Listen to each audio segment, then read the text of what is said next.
अनिकेत, बोल ना. मी असं ऐकलंय प्रेमात जग जिंकता येतं. कसं काय रे? जर प्रेम करणारे ना तुझ्या आणि माझ्यासारखे असतील ना तर नक्की जग जिंकता येईल. म्हणजे कसं? चल मी वाक्य बोलतो ते कंटिन्यू कर. चालेल. प्रेमात ना खरेपणा असावा. पण खोटेपणा नसावा. प्रेमात ना आपलेपणा असावा. पण परकेपणा नसावा. प्रेमात ना तुझा आणि माझं असं काही नसावं. फक्त आपलंच असावं. प्रेमात ना आंधळेपणा असावा. पण विश्वासघात नसावा. प्रेमात ना रुसणं सगळं असावं. पण दुरावा नसावा.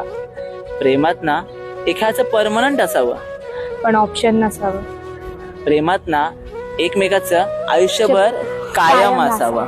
आणि अजून एक, प्रेमात बाबू शोना नसावा. फक्त असावा.